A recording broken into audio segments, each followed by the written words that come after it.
నమస్తే S6 news కి స్వాగతం. వార్తల్లో ముందుగా ముఖ్యాంశాలు. తెలంగాణ భవన్లో ఘనంగా కేసీఆర్ జన్మదిన వేడుకలు.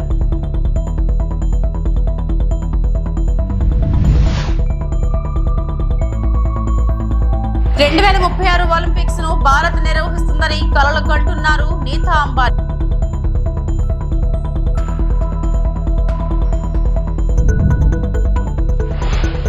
తిరుపతి టెంపుల్ కన్వెన్షన్ ఎక్స్పోను పరిశీలించిన కలెక్టర్.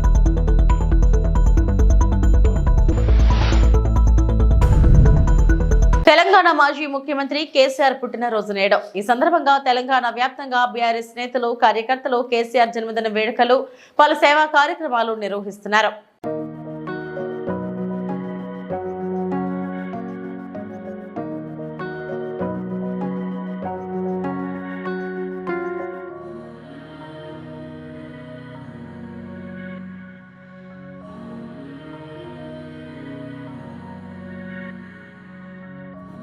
ఒక బిడ్డకు తన తండ్రి తల్లి అంటే గొప్ప హీరో వర్షిప్ ఉంటుంది.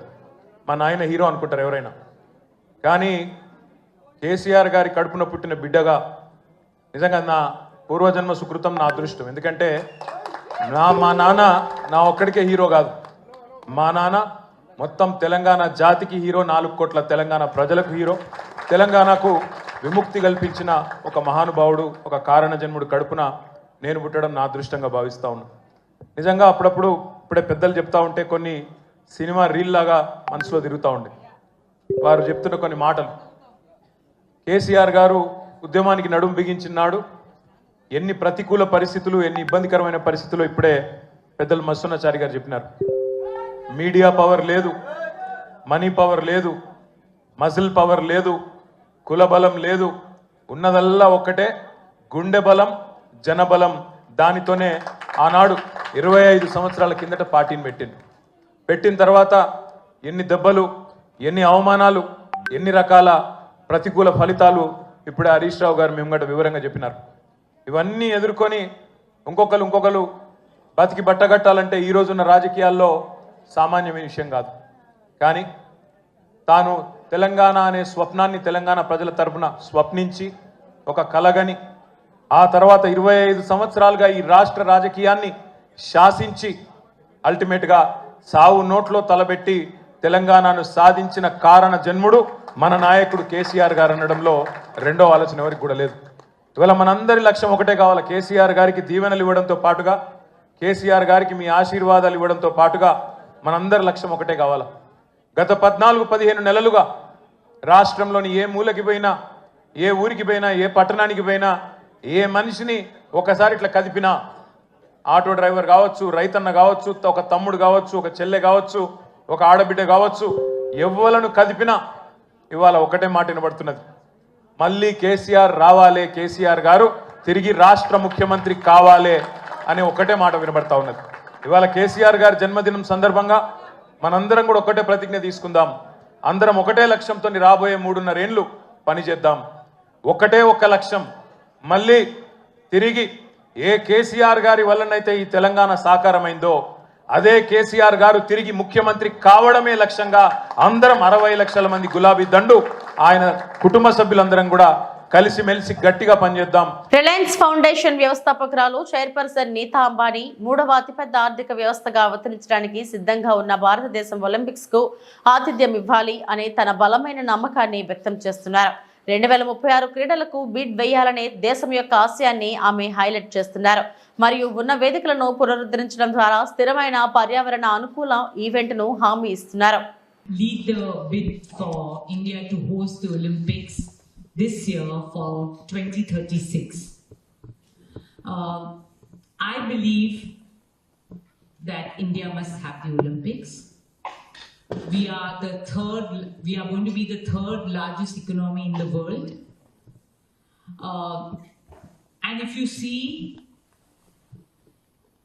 in the 10 largest economies of the world, 9 countries have hosted the Olympics. Only India has not. So I find that really odd. I think us Indians, with a population of 1.4 billion Indians, would wish to see Olympics being hosted in our country. It will be our pride to host them. So I think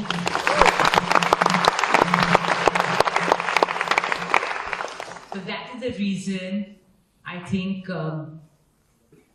the Prime Minister also mentioned that India will bid for the Olympics for 2036.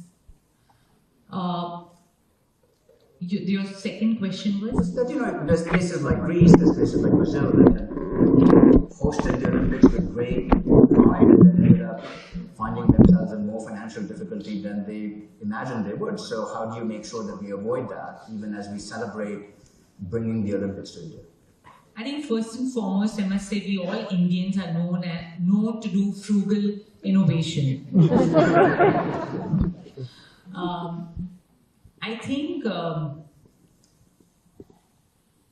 we are planning to host a sustainable Olympics where we are planning to refurbish, reuse our existing stadiums, our existing campuses. And I think we are also we will be the greenest Olympics ever. If we bid for it and get it, I assure you that we'll be the greenest Olympics ever.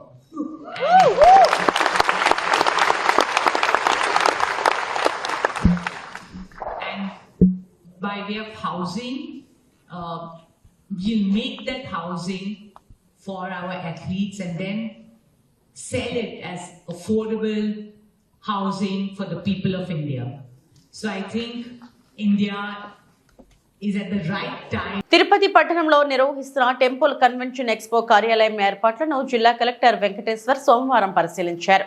ఆయన మాట్లాడుతూ ఈ కార్యక్రమానికి ముఖ్య అతిథిగా చంద్రబాబు నాయుడు, గోవా ముఖ్యమంత్రి, మహారాష్ట్ర ముఖ్యమంత్రి హాజరు కానున్నట్టు తెలిపారు. అదేవిధంగా వివిధ రాష్ట్రాల మంత్రులు హాజరు కానున్నట్లు చెప్పారు. 3 రోజుల పాటు ఈ కార్యక్రమం జరుగుతుందని జిల్లా కలెక్టర్ తెలిపారు. మనకి ఈరోజు తిరుపతిలో international temple convention expo ITCX అనే సంస్థ వాళ్ళు ఈ 3 days టెంపుల్ కన్వెన్షన్ ఎక్స్పో నిర్వహిస్తున్నారు. మనకి తిరుపతి టౌన్లో ఆశా కన్వెన్షన్లో ఈ 3 రోజులు ఫిబ్రవరి 17th, 18th, 19th ఈ ప్రోగ్రామ్ ఏర్పాటు చేస్తున్నారు. దీంట్లో భాగంగా ఈరోజు ఓపెనింగ్కి మనకి honourable chief minister of Andhra Pradesh, అదేవిధంగా honourable chief minister of Maharashtra, honourable chief minister of Goa.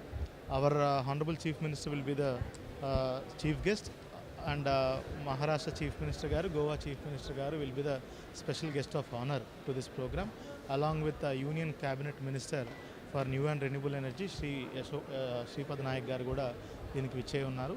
అదే విధంగా మహారాష్ట్ర నుంచి కూడా ఇంకొక 2 స్టేట్ క్యాబినెట్ మినిస్టర్స్ కూడా దీనికి రాబోతున్నారు. ఈ ప్రోగ్రామ్కి మన టీటీడీ చైర్మన్ గారితో పాటు దేశ నలుమూలల నుంచి, టెంపుల్స్ నుంచి స్పిరిచువల్ లీడర్స్, అదేవిధంగా ధర్మకర్తలు, మిగతా టెంపుల్ అడ్మినిస్ట్రేటర్స్ కూడా ఈ కన్వెన్షన్కి రాబోతున్నారు. ఈ 3 days కూడా various panel discussions, seminars, programmes కూడా ఇక్కడ 3 రోజులు ఏర్పాటు చేసుకోబోతున్నారు. ఈరోజు మధ్యాహ్నం 4 గంటల నుంచి 6 గంటల వరకు ఈరోజు ప్రోగ్రాంలో మన ఈ ప్రోగ్రామ్కి చీఫ్ గెస్ట్ అయినటువంటి మన హానరబుల్ చీఫ్ మినిస్టర్ గారితో పాటు union cabinet minister and honourable chief minister of Goa and Maharashtra ఈరోజు ఓపెనింగ్ కార్యక్రమంలో పార్టిసిపేట్. ఉమ్మడి నెల్లూరు జిల్లా టీడీపీ రైతు నాయకులు రావూరి రాధాకృష్ణ నాయుడు ఆధ్వర్యంలో రైతు నాయకులు నెల్లూరులో జిల్లా జాయింట్ కలెక్టర్ను కలిసి విజ్ఞాపన పత్రం సమర్పించారు. ఈ సందర్భంగా రైతు నాయకుడు రాధాకృష్ణ నాయుడు మాట్లాడుతూ మార్చి నెల నుంచి జిల్లాలో రైతులకు పంట చేతికి వస్తుంది. కొనుగోలుదారులు అయిన మిల్లర్లు, బ్రోకర్లు తక్కువ రేటుకు కొనుగోలు చేసే అవకాశం ఉంది. ఈ సమయంలో సప్లై పెరిగి వారు రేటు తగ్గే అవకాశం ఉంది. దీంతో రైతులు నష్టపోతారు అని అన్నారు.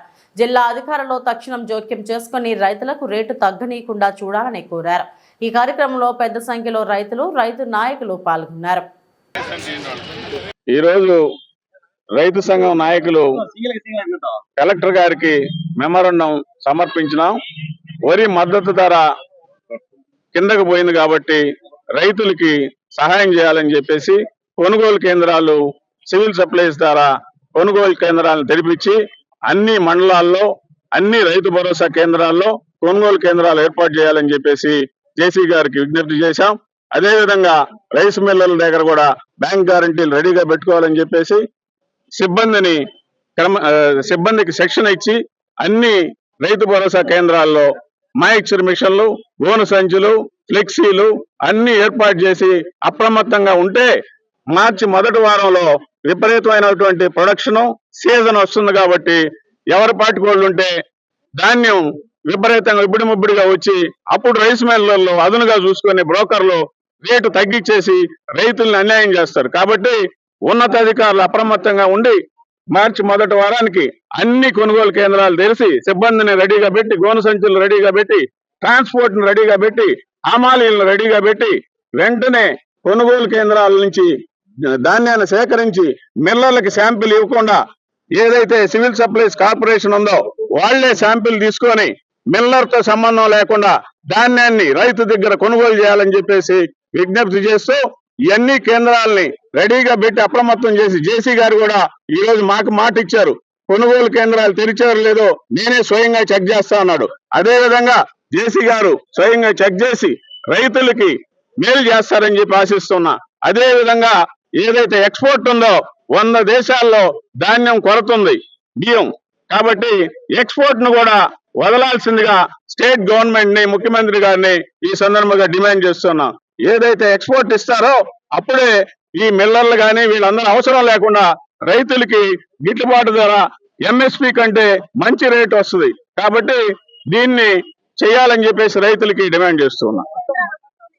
286 కేంద్రాలు నెల్లూరు జిల్లాలో ఉన్నాయి. ఇప్పుడు అరాకొరగా ఒక 30-40 తెరిచినట్టున్నారు. అన్ని కూడా ఈ నెలాఖరికి తెరవాలని చెప్పేసి డిమాండ్ చేశాం. అల్లూరు జిల్లా రంపచోడవరం డివిజన్ ఉభయ గోదావరి జిల్లాల పట్టభద్రుల ఎమ్మెల్సీ అభ్యర్థిగా పోటీ చేస్తున్న జీవి సుందర్ను అత్యధిక మెజారిటీతో గెలిపించాలని మాజీ పార్లమెంట్ సభ్యులు హర్ష కుమార్ అన్నారు. రంపచోడవరం ఆర్క్ రెసిడెన్సీలో నిర్వహించిన విలేకరుల సమావేశంలో మాట్లాడుతూ ఏజెన్సీలో పలు సమస్యలు, ఆరోగ్యం, విద్య, త్రాగునీరు వంటి సమస్యల పరిష్కారానికి అవసరమైతే పోరాటం సాగిస్తామన్నారు. ఏజెన్సీలో ఎస్సీ, ఎస్టీ నిధులు దుర్వినియోగం అవుతున్నాయని అన్నారు. పట్టభద్రుల ఎమ్మెల్సీ అభ్యర్థిగా పోటీ చేస్తున్న సుందర్ను గెలిపిస్తే నిరుద్యోగ యువతకు ఉపాధి కల్పించడానికి కృషి చేస్తామన్నారు. ఈ రోజున ఈ రంపచోడవరంలో ఈ యొక్క ఎమ్మెల్సీ అభ్యర్థి జీవి సుందర్ ప్రచారానికి రావడం జరిగింది. రంపచోడవరం బాగా నేను కొంతకాలం ఇక్కడ ఉన్నాను, ఒక 2 years ఇంటర్మీడియట్ చదువుతున్నాను. సో అది నాకు కొంత అనుబంధం ఉంది. తర్వాత రంగా చనిపోయినప్పుడు నేను యూత్ కాంగ్రెస్ లో ఉన్నప్పుడు రాజభవన్లో ఒక 10 రోజులు నన్ను అక్రమ నిర్బంధంలో ఉంచారు. తర్వాత టెర్రరిస్ట్ యాక్ట్ పెట్టి జైలుకి వెళ్ళాను. అందుకని ఇంకా ఏజెన్సీతో మంచి అనుబంధం ఉంది నాకు. ఇకపోతే ఇక ఏజెన్సీలో సమస్యలు, నా చిన్నప్పటి నుంచి సమస్యలు ఏ రకంగా ఉన్నాయి, ఇప్పటికీ అదే రకంగా ఉన్నాయి. ఇప్పటికీ ఎమ్మెల్యేలు మారుతా ఉన్నారు. ఒక ఎమ్మెల్యేని కూడా ఇక్కడ శాశ్వతంగా ఉంచరు పార్టీలు. ఎందువల్లంటే వాళ్ళు బలపడకూడదు. ఎస్సీ ఎస్టీలు అన్న వాళ్ళు బలపడకూడదు పార్టీలకి. అందు గురించి ఎప్పటికప్పుడు మారుస్తూ ఉంటారు. మార్చిన తర్వాత వాళ్ళు బలపడకుండా ఇక్కడ వీళ్ళ మీద పట్టు సాధించకుండా ఉండడానికి మారుస్తూ ఉంటాయి పార్టీలు. ఇకపోతే మనం నిత్యం చూస్తూ ఉన్నాం, డోలీల మీద తీసుకురావడం గర్భిణీ స్త్రీలని. అది వార్తల్లాగానే ఉంటున్నాయి తప్పితే దానికి పరిష్కారం అన్నది చూపించట్లేదు. ఇంకా పిహెచ్సిలు అయితే పేరుకు ఉన్నాయి. పిహెచ్సిలో డాక్టర్లు ఉండరు, నర్సులు ఉండరు, ఉండరు, స్టాఫ్ ఎవ్వరు ఉండరు. దగ్గర రండి, దగ్గరికి. అటువంటి పరిస్థితులు ఏజెన్సీలో ఉన్నాయి. ఒకసారి చాటపర్రు లో చాలా మంది కమ్యూనిస్టుల ఐక్యత సమాజానికి ఎంతో అవసరమని సిపిఐ న్యూ డెమోక్రసీ తిరుపతి నగర కార్యదర్శి వెంకటరత్నం వెల్లడించారు. సోమవారం వారి పార్టీ కార్యాలయంలో ఆయన మాట్లాడుతూ ఈ నెల 23వ తేదీ విజయవాడలోని ఎంబీ భవన్ ఆడిటోరియంలో సిపిఐ ఎంఎల్ న్యూ డెమోక్రసీ పార్టీల విలీనం జరుగుతుందని ఈ సందర్భంగా మీడియాకు తెలియజేశారు. అలాగే గోడ పత్రికలను ఆవిష్కరించారు. వర్ధిల్లాలి కమ్యూనిస్టుల ఐక్యత, సిపిఎం న్యూ డెమోక్రసీ, వర్ధిల్లాలి సిపిఎం న్యూ డెమోక్రసీ పార్టీ 12 సంవత్సరాల ముందు విడిపోయినటువంటి శాఖ కూడా ఈరోజు తెలంగాణ, ఆంధ్రప్రదేశ్లో ఉన్న విభాగాలు విలీనం జరిగి గత నెల డిసెంబర్లోనే విలీనం జరిగింది. దాన్ని ఆంధ్ర రాష్ట్రంలో కూడా ప్రత్యేకంగా విలీన సభలో ప్రకటన తెలియజేయాలని చెప్పి ఈ నెల 23వ తేదీ విజయవాడలో సదస్సు జరుగుతుంది. ఆ సదస్సులో 2 శాఖల నుండి 2 పార్టీల నుండి వచ్చినటువంటి వాళ్ళందరూ కూడా ఐక్యతగా విలీనమైనటువంటి కమిటీని ప్రకటించబోతున్నారు. ఈ సందర్భంగా 23వ తేదీన రాష్ట్రంలో ఉన్న అన్ని జిల్లాల నుండి 2 పార్టీలకు సంబంధించిన శ్రేణులు ఆ సదస్సుకు హాజరవుతున్నారు. ఈ కార్యక్రమాన్ని జయప్రదం చేయాలని చెప్పి సందర్భంగా తెలియజేస్తున్నాం. ప్రధానంగా కమ్యూనిస్టులు ఐక్యంగా ఉండాలని జనం కోరుకుంటున్నారు. విడిపోవడం సమాజానికి, పార్టీకి నష్టం. ఐక్యంగా ఉండడమే కమ్యూనిస్టులకు అలాగే ఈ సమాజానికి లాభదాయకం అని చెప్పి అందరికీ తెలుసు. ఈరోజు ఇది ఈ ఘట్టం ఒక చరిత్రాత్మకమైంది. విడిపోయినటువంటి కమ్యూనిస్టులు ఐక్యం కావడం చాలా చరిత్రాత్మకమైనటువంటి విషయంగా తెలియజేస్తూ న్యూ డెమోక్రసీ ఇంతటితో ఆగకుండా ఈ దేశంలో ఉన్నటువంటి అన్ని కమ్యూనిస్టు గ్రూపులను ఐక్యం చేయడానికి కార్యాచరణ పూనుకుంటున్నది. అది కొనసాగుతుందని చెప్పి ఈ సందర్భంగా తెలియజేస్తున్నాం. తిరుపతి జిల్లా నాగలాపురం తూర్పు దళితవాడలో లారీలో అక్రమంగా రవాణా చేస్తున్న ప్రభుత్వ రేషన్ బియ్యాన్ని ఏసీబీ అధికారులు తెల్లవారుజామున పట్టుకున్నారు.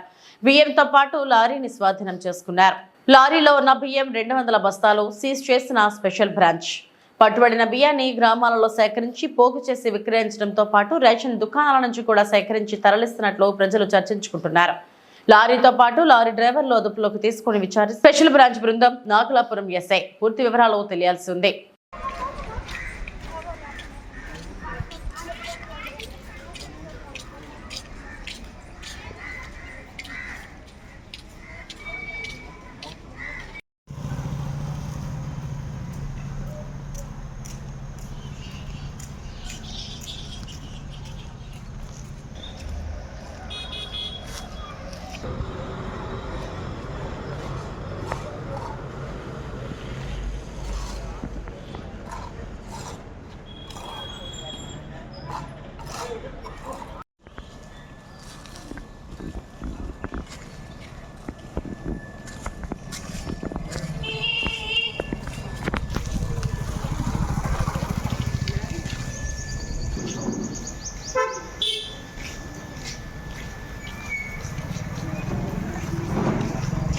రాష్ట్ర ప్రభుత్వం అంగన్వాడీల సమస్యలు వెంటనే పరిష్కరించాలని, లేకపోతే పోరాటం తీవ్రతరం చేస్తామని సిఐటి జిల్లా ప్రధాన కార్యదర్శి పి తేజేశ్వరరావు, అంగన్వాడీ వర్కర్స్ మరియు హెల్పర్స్ యూనియన్ జిల్లా అధ్యక్షులు కె కళ్యాణి హెచ్చరించారు. అంగన్వాడీలకు వేతనాలు పెంచాలని, గ్రాట్యుటీ అమలు చేయాలని, మినీ సెంటర్లను మెయిన్ సెంటర్లుగా మార్చాలని కోరుతూ రాష్ట్ర వ్యాప్త పిలుపులో భాగంగా సోమవారం శ్రీకాకుళం ఐసిడిఎస్ ప్రాజెక్ట్ కార్యాలయం వద్ద AP anganwadi workers and helpers union ఆధ్వర్యంలో ధర్నా నిర్వహించారు. ఈ సందర్భంగా ఆయన మాట్లాడుతూ అంగన్వాడీలకు గత 5 సంవత్సరాలుగా వేతనాలు పెంచలేదని ఆవేదన వ్యక్తం చేశారు. అంగన్వాడీలకు డిఏ కూడా అమలు చేయడం లేదని అన్నారు. వెంటనే జీవోలు ఇవ్వాలి. పెరుగుతున్న ధరలకు అనుగుణంగా రాష్ట్ర ప్రభుత్వం వెంటనే వేతనాలు పెంచాలి. అంగన్వాడీల సమస్యల పట్ల రాష్ట్ర ప్రభుత్వం నిర్లక్ష్యం నశించాలి. అంగన్వాడీల సమస్యల పరిష్కారం పట్ల రాష్ట్ర ప్రభుత్వం నిర్లక్ష్యం నశించాలి. అన్ని జిల్లాల్లో ప్రాజెక్ట్ కార్యాలయాల ద్వారా ఇప్పటికే AP anganwadi workers and helpers union ధర్నాలకు పిలుపునివ్వడం జరిగింది. గత సంవత్సరం 42 రోజులు సమ్మె సందర్భంగా రాష్ట్ర ప్రభుత్వం యూనియన్తో చర్చలు జరిపి సమస్యలన్నీ కూడా పరిష్కారం చేస్తామని చెప్పి రాతపూర్వకంగా అంగీకరించి మినిస్టర్స్ అధికారులు కూడా సంతకాలు చేసి యూనియన్తో ఒప్పందం చేసుకోవడం జరిగింది. మేము జూన్లో వేతనాలు పెంచుతామని చెప్పి గతంలో హామీ ఇచ్చారు. కానీ ఇప్పటికి కూడా రాష్ట్ర ప్రభుత్వం ఏర్పడి 8 నెలలు కావస్తున్నా సరే అంగన్వాడీల తాలూకా సమస్యలు పరిష్కారం చేయట్లేదు. మినీ సెంటర్లు మెయిన్ సెంటర్లుగా మార్పు చేస్తాం, జీవో ఇస్తామని చెప్పారు. దానికి సంబంధించి కూడా ఎటువంటి చలనం లేదు. అలాగే ఈరోజు యాప్ల పేరుతో పనిభారం పెంచుతున్నారు. యాప్లన్నీ కూడా ఒకే యాప్గా మార్చి పనిభారం తగ్గిస్తామని ఇచ్చిన హామీ కూడా అమలు చేయలేదు. అలాగే ఈరోజు ప్రమోషన్లకు సంబంధించి కూడా విధి విధానాలు ప్రకటించాలని చెప్పన్నాం. అలాగే అంగన్వాడీ ఆయాలకు కూడా ప్రమోషన్లు ఇస్తామన్నారు, అది కూడా అమలు చేయట్లేదు. అందుకే రాష్ట్ర ప్రభుత్వం ఎప్పటికైనా సరే అంగన్వాడీల తాలూకా సమస్యల మీద యూనియన్తో వెంటనే చర్చలు జరిపి పెరుగుతున్న ధరలకు అనుగుణంగా వేతనాలు వెంటనే పెంచాలి. అలాగే ఈ సమస్యలు కానీ పరిష్కారం చేయకపోతే 28వ తేదీన అన్ని జిల్లా కలెక్టరేట్ల ద్వారా కూడా రిలే నిరాదీక్షలు చేయాలని ఇప్పటికే పిలుపునివ్వడం జరిగింది. అప్పటికి కూడా పరిష్కారం కాకపోతే మార్చి 10వ తేదీన చలో విజయవాడ కార్యక్రమం పెట్టి ఈ ప్రభుత్వానికి అంగన్వాడీల తాలూకా ఐక్యత ఉంది చూపించాల్సిన అవసరం ఉంటుంది.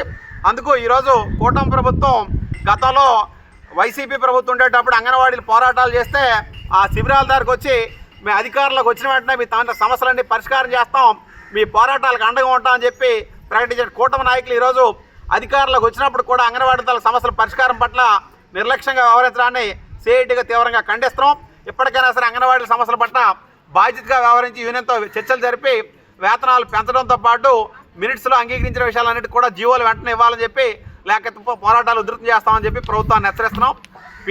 రైల్వే పోలీసు ఉన్నతాధికారి ఆశీర్వాదం తన అధికారాన్ని అడ్డుపెట్టుకుని అక్రమంగా పాకాల మండలం కుక్కలపల్లి దళిత గ్రామంలో 4 ఎకరాల భూమిని అక్రమంగా కొనుగోలు చేశారని, కొనుగోలు చేయడమే కాకుండా ఆ ప్రాంత దళితుల భూముల్లో దౌర్జన్యంగా రోడ్డును వేయడానికి ప్రయత్నించారని, అడ్డుకున్న వారిపై దాడికి పాల్పడ్డారని, ఆశీర్వాదంపై కఠిన చర్యలు తీసుకోవాలని అఖిలపక్షం నేతలు డిమాండ్ చేశారు.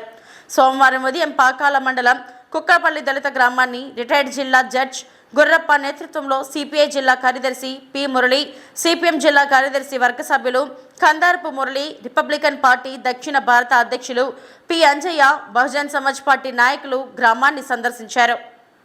ఈ సందర్భంగా నేతలు మాట్లాడుతూ ఆశీర్వాదం తన కుటుంబ సభ్యులు కొంతమంది రౌడీలతో కలిసి దౌర్జన్యంగా ఇక్కడ దళితులను బెదిరిస్తున్నారని, తమ సొంత ఖర్చుతో దళితులు నిర్మాణం చేసుకున్న కాంపౌండ్ను పగలగొట్టారని ఆరోపించారు. ఆశీర్వాదంపై తక్షణం చర్యలు తీసుకోవాలని వారు డిమాండ్ చేశారు. పాకాల మండలం పోలీసులు, రెవెన్యూ అధికారులు ఆశీర్వాదం అక్రమాలను ప్రశ్నించకుండా ప్రేక్షక పాత్ర వహిస్తున్నారని, పోలీసులు నిమ్మకు నీరెత్తినట్లు వ్యవహరిస్తున్నారని వారు ఆరోపించారు.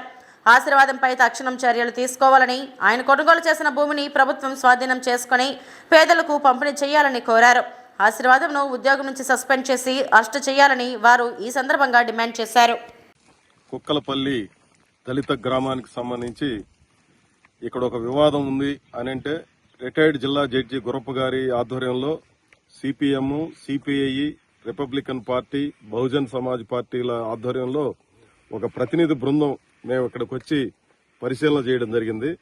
ఈ ప్రాంతంలో ఆశీర్వాదం అనే ఒక రైల్వే పోలీసు అధికారి దౌర్జన్యంగా భూముల్లో ఇక్కడ ఉన్నటువంటి దళితులు 1935వ సంవత్సరం నుంచి సాగు చేసుకుంటున్నటువంటి దళితుల భూముల్లోకి ఈయన కొనుగోలు చేసినటువంటి భూమికి దారి కోసం అని చెప్పి దౌర్జన్యంగా తన వెహికల్స్ తో వచ్చి ఇక్కడ ఉన్నటువంటి వాళ్ళందరినీ బెదిరింపులకు గురి చేసి ఇక్కడ అన్యాయంగా, అధర్మంగా వ్యవహరించినట్టుగా మాకు కళ్ళకు కట్టినట్టుగా కనిపించింది మా ప్రత్యక్ష పరిశీలనలో. ఒక ఉన్నతాధికారి డీకేటీ భూముల్లోకి రావడమే పెద్ద నేరం. ఆ నేరంతో పాటు ఇతర భూముల్లో ఆయన ప్రవేశించి అక్కడ అక్రమంగా ప్రవేశించడం మరొక నేరం. ఆ నేరంతో పాటు ఆ రోడ్డు వేయడం కోసం చేసినటువంటి ప్రయత్నం మరొక నేరం. 4వ నేరం వచ్చి ఆయన ఈ చుట్టూ వాళ్ళు ప్రహరీ నిర్మాణం చేసుకుని ఉంటే దాన్ని పగలగొట్టడం. ఇవన్నీ చేసిన తర్వాత కూడా ఆయన దౌర్జన్యానికి పూనుకుంటూ ఉండడం అనేది కళ్ళకు కట్టినట్టుగా మాకందరికి కనిపించింది. ఈ పాకాల మండలంలో ఉన్నటువంటి పోలీసులకు ఎందుకు కనపడలేదు, రెవెన్యూ వాళ్ళకి ఎందుకు కనపడలేదు మాకు అర్థం కావడంలే. అందుకని మేము అనుకుంటున్నది ఏమంటే, ఈ ఆశీర్వాదం అని ఆయన ఇక్కడ పోలీసుల్ని, ఇక్కడ రెవెన్యూ వాళ్ళని, ఈ జిల్లా కలెక్టర్ని, ఎస్పీని అంత ఇన్ఫ్లుయెన్స్ చేయగలిగినటువంటి బలమైనటువంటి వాడా అని మేము చూద్దామని చెప్పి వచ్చాం. ఇక్కడ చూస్తే 100కి 100 పాళ్ళు ఆశీర్వాదం గారు అన్ని రకాల అక్రమాలకు పాల్పడినట్టుగా స్పష్టమవుతుంది. తక్షణం ఆయన అరెస్ట్ చేయాలని చెప్పి సిపిఎం పార్టీ తరఫున మేము డిమాండ్ చేస్తాను.